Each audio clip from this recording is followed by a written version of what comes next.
Good morning, Thursday the 28th of April. This is your ETS Capital morning market bite. So to round up what happened in the Asian session overnight, the Nikkei advanced 0.4% on hopes of better shareholder returns after a dividend payout from Fanuc Corp. They doubled their payout ratio yesterday, so a bit of market confidence pushing the index through 0.4% into the close. In the US session, Wall Street and S&P closed lower on the day, really due to caution ahead of the Fed meeting, the typical risk-off scenario that you see in the run-up to important figures. Dow closing down 0.23%, 180.37.97. S&P losing 0.4%, finishing at 2108.92. In the FX space, the euro climbed to a 3-week peak of 109.27.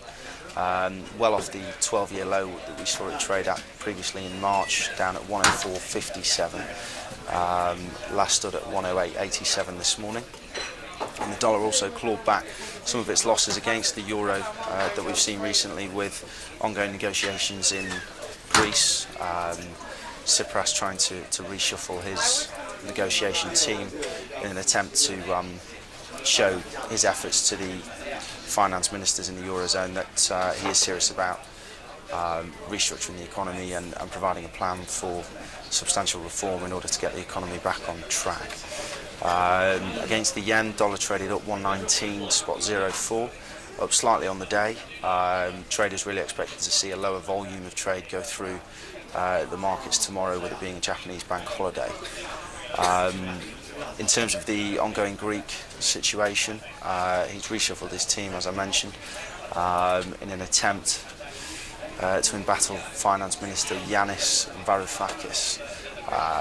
This is really an attempt to address the problems with tax and pensions, which are the main two topics of reforms that have been identified in the Eurozone finance ministers that need to be adjusted in order to create a stable economy out in Greece and actually get a reasonable debt reform plan put together.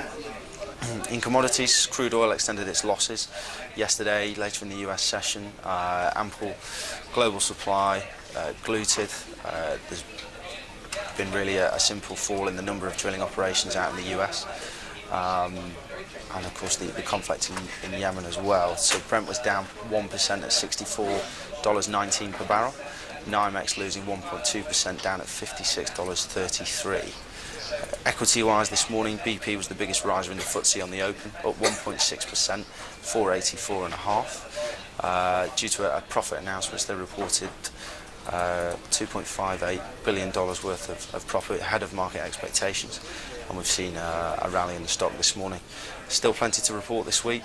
Equity-wise, Standard Life, Next, Barclays, RBS, Smith & Nephew and Tullow all due to report before the end of the week. So we're starting to see UK banks reporting figures now after US banks, as a general rule, posted good profit figures for the quarter.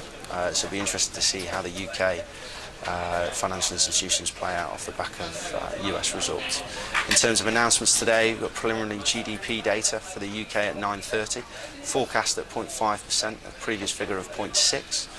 Of course, potential to impact any sterling crosses. And then we have US consumer confidence at 3 p.m, forecast at 102.6, and a previous figure of 101.3. So interesting to see what we hear today out of Greek negotiations, that impact on the euro dollar, and then also consumer confidence, which of course has impact or potential impact on stock indexes and dollar crosses. So that's all for today. Thank you.